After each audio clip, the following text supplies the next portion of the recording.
Hey guys, George. Welcome to Practice Tee. Okay, today I just want to give a little bit more in-depth info on the new pitching technique. A couple of guys off my general teaching roster have had a few problems with it, and a couple of one of them said that he was experiencing the shanks, and there's a guy on the general forum that has said that as well. So guys, the reason that you're probably shanking it is because of this. When we set up in this action here, we've got this fulcrum, this new fulcrum, fixed fulcrum, way across the center, so it's here, and the lead arm is in that position there. So that gives the feeling that the club is going to do that. Now you can't do that because there's no linear action in a golf swing, even a little golf swing. There's arcing. There's an arc to the inside and an arc to the inside on the backswing and an arc to the inside on the through swing. And if you try and take that arc out of the golf swing by trying to force the golf club down the line like this, if you try and force it down the line like that, look what happens to this left arm, or the lead arm. It gets away from the body and you basically start presenting the hosel to the golf ball, and you can't square the club face up. The system is not designed to do this.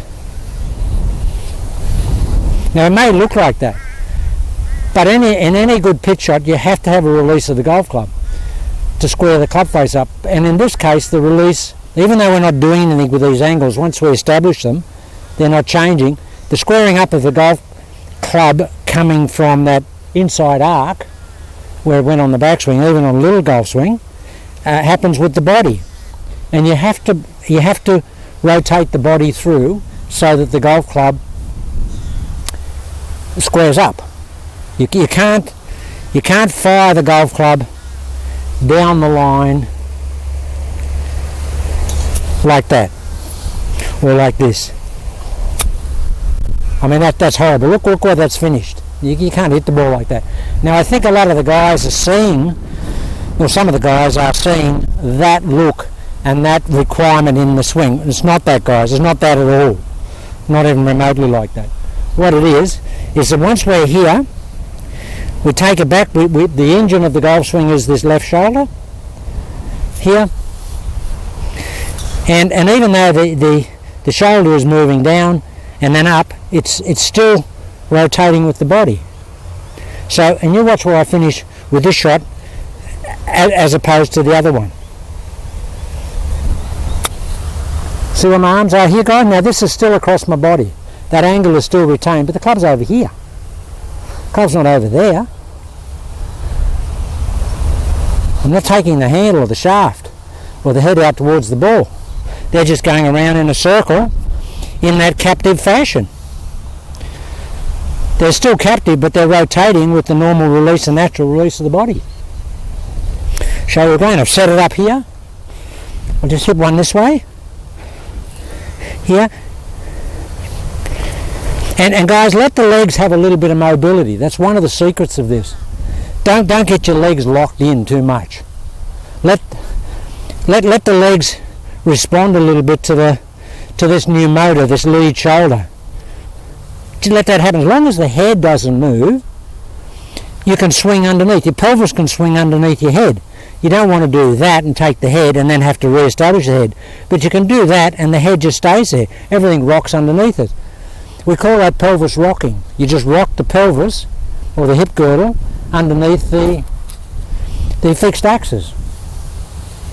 Okay, so we've got it across here. Now watch what I'll show you front on what I think guys are trying to do. Trying to do this. I mean, I almost hit that in the hosel myself. The left arm just gets away from the body too much, guys.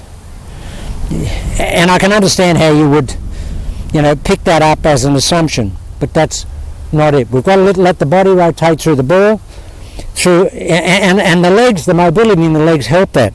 So here we are. The left arm's out here. I'm just going to rotate through the ball, but I'm not going to change any of this establishment. See where I finished over here, guys? Oh, that's a good shot. Now the club's just doing this. It's just going here and here. But this is still there.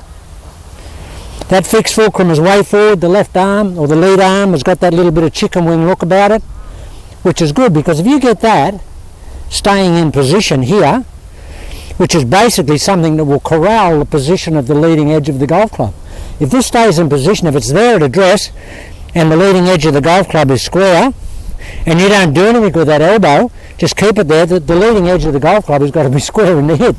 That's elementary body geometry and science and mechanics. It can't go off. It's only if you change that angle or pull it in that you're going to affect the face. But bear in mind, guys, that as we're coming in from this little arc at the back here, we're coming in here, the blade is square. But the intention is to keep the rotation going through the ball, and that squares the club face up. So I think that's where the misconception has originated from. So watch this again. Now, and watch the mobility of my legs. I've got the fixed fulcrum way forward. I've got the little bit of chicken wing, but I'm going to let the club release over here with plenty of mobility in the legs. Left shoulder down. Look where the club is, guys. It's over here. That other action was out there. Don't want it out there. Just let it go here. There. All this is still maintained. Here. Look how far away this is. Jordan Spieth, he does that. Right, guys,